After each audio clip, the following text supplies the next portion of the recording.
એક પતિ પત્ની હતા ને, આ બનેલી એક કીધું આ ગામનું નામ ન દેવાય, આ બધું ચાલુ છે, અમારા દીકરા છે પોગાડે. પતિ પત્ની હતા ને, એમાં ભાઈ ખેતી કરતો હતો અને બેન ઘરનું કામ કરતા હતા.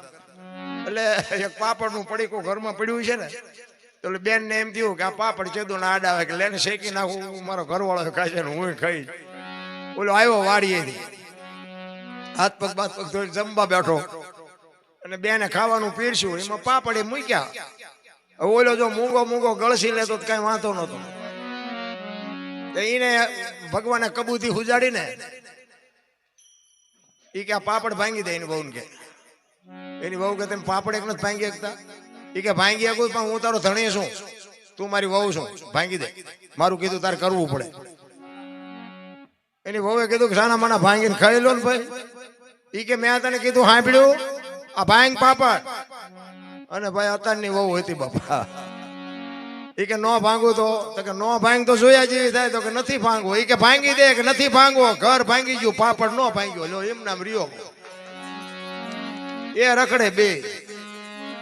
એટલે આવી નાની નાની બાબતમાં મોટા વંટોળિયા ઉભા ન કરાય, કારણ કે સમય છે ને બાપુ જીવવા જેવો મળ્યો છે.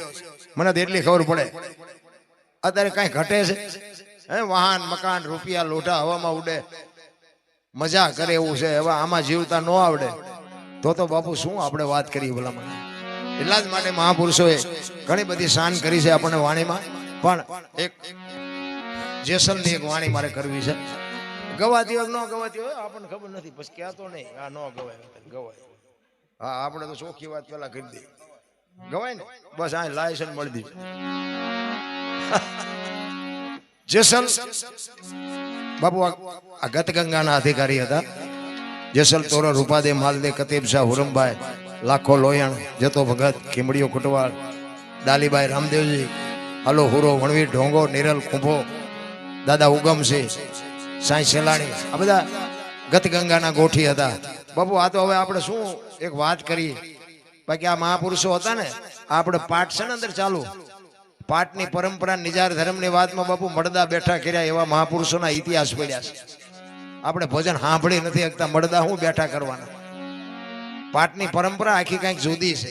પાઠ છે ને એ જોત છે ને, જોત તો તમને મને દેખાડવા હાટું બાપુ ઘી પૂરીને બાપુ દીવો કર્યો છે.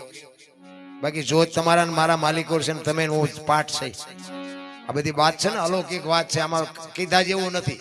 પેલી વાત તો કે આ બોલાય જેવું જ નથી. બોલાય તો લખાય ને લખાય તો દેખાય ને દેખાય તો વંચાય. આ એવું છે નહીં. આ તો ટેમ કાઢી છે. બાકી આને ભજન ન કહેવાય. ભજન છે આખી બાબત છે. પણ કહેવાનું કોને આ ભજન નથી ઉતરતું, ઓલું છે ને ઉતરે, એટલે સમજાય એવી વાત નથી. પણ સતી તોરલ અને જાડેજાઈ વાયક ઝીલ્યું છે અને ગતમાં જવા બે નીકળે છે. ના માફ કરજો, એ ગતમાં ચારે બાજુ ખબર પડી, બધાય એને શ્રદ્ધાંજલિ આપવા માટે આવે છે. આ વાત ઉડતી ઉડતી પંજાબમાં બાપુ ભગતસિંહના કાને પડી.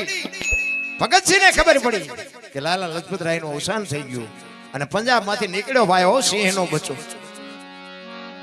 અહીંયા આવ્યા અને અહીંયા લાલા લજપત રાયને બાપુ શ્રદ્ધાંજલિ માટે રાખવામાં આવ્યા છે. ચારે બાજુ માણસોની ભીડ છે. વારાફરતી બધા જાય છે, શ્રદ્ધાંજલિ આપે છે. કોઈ શાલ ઓઢાડે, કોઈ અબીલ ગલાલ ચડાવે, કોઈ ફૂલ ચડાવે, કોઈ હાર ચડાવે. બધા વારાફરતી જાય છે. અને લાલા લજપત રાયને શ્રદ્ધાંજલિ આપવા માટે ભગતસિંહનો વારો આવ્યો ને ભાઈ. એ ભગતસિંહ પાસે કાંઈ નહોતું અને લાલા લજપત રાયના સબ પાસે આવી અને લાલા લજપત રાયના પગને અડી અને વંદન કરીને બે ડગલા પાછો ભરી બે હાથ જોડી અને તેથી આ ભારતનો સંતાન એમ કહેતો હોય કે લાલા લજપત રાય દુનિયાએ તને ગમે શ્રદ્ધાંજલિ આપી હોય, કોઈ હાર ચડાવ્યા, કોઈ ફૂલ ચડાવ્યા, પણ મારી શ્રદ્ધાંજલિ તું કાન ખોલીને સાંભળી લેજે. તેથી અખિલ બ્રહ્માંડના માલિકને કહે છે કે મારી શ્રદ્ધાંજલિ તું પૂરી કરાવજે. એ લાલા લજપત રાયને કહે છે કે તને મારવા વાળાને કાલ હવારનો દી ઉગે અને હાથમાં પેલા જો ભડાકે ન દઉં તો હું ભગતસિંહ નહીં. અને બાપુ તમે જોવો તો હોપો પડી ગયો અને એને નક્કી કરી લીધું કે આ કોઈને માર્યો એ નક્કી થાય ને પછી એના દુનિયામાં જીવવા ન દઉં.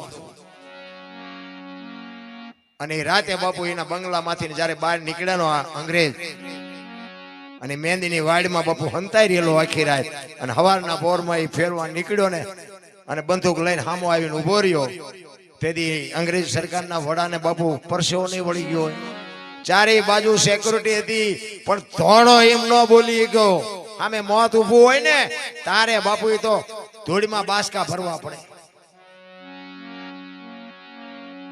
એ કે કાલ ત્યાં લાલા લજપત રાયને માર્યો હતો ને તારે બોલાવીને બોલાવી લે, બાકી 1 મિનિટ તને જીવવા નથી દેવાનો એમ કરીને બાપુ ફાયરિંગ કરીને નીકળી ગયો.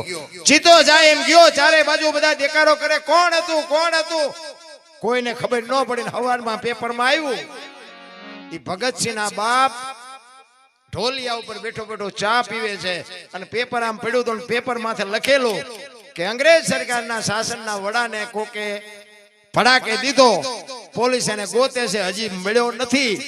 ત્યારે એ ભગતસિંહના બાપુ ભગતસિંહની માને કહે છે કે હા ભીડ્યું કે હા કે આ જો ને અંગ્રેજ સરકારના શાસનના વડાને કોકે મારી નાખ્યો, આમાં આપણા ભગતનો હાથ તો નહીં હોય ને. તેથી બાપુ ભારતની આર્ય નારી એમ કે છે કે તમને તો હજી શંકા જ છે ને, પણ ભર બજાર વચ્ચે ભડાકો કરે મારા ભગત સિવાય બીજો કોઈ ન હોય, મારા ભગતે જ ભડાકો કર્યો હોય. કેવી જનેતા છે, કેવો દીકરો છે. અત્યારની પ્રજા રોટલો દેવા રાજી નથી. બોલો શું આપણે વાતો કરી. અરે માન બાપના ઋણમાંથી તમે હું કોઈ દી ન છૂટી શકી. રામ માં જેવી હોય બાપ જેવો હોય બાપુ એ તમારી મારી ફરજમાં આવે છે. માને બાપને જાળવજો. પછી ઓલા મરી જાય ને શમશાન યાત્રા નીકળે ને આમ ટેકા દેવા દોડે, કાન દેવા. હવે આવા ટેકા દીધા હોત તો 2 વર્ષ જીવે એવું હતું. હજી કોંકા મારીને માર્યા છે ને હવે દુનિયાને દેખાડ કરો છો. અરે કાંઈ છે નહીં. ઓલા ફોટા હોય ને ફોટા આગળ આમ રોટલા લાંબા કરે રાંધીને પછી કે અમે અમારા બાપાને પેલા ધરાવી. હવે આ હાટું મરી ગયા, આ ખવડાવ્યું હતું તો હજી જીવે એવું હતું. માર્યા ભૂખ્યા ને હવે દુનિયાને દેખાડવાનું કોઈ મતલબ નથી. રામ હું તો એમ કહું છું કે મા બાપને જાળવવાની શક્તિ ન હોય ને મંદિરે જવાની જરૂર નથી, ને પૈસા દેવાની, પૂન કરવાની, દાન કરવાની કોઈ જરૂર જ નથી. રામ કોઈ અર્થ જ નથી. મારા જેવું તમને ચોખ્ખું કોઈ નહીં. કોઈ આવા મંદિર હાલે છે ને આપણે દેશું હાલશે વેમમાં રહેતા નહીં. એ તો મારો ના થાકે. તમારે મારે બાપુ ખબર જ નથી. અમે ગાય છીએ, અમને નથી ખબર, તમને શું ખબર પડે.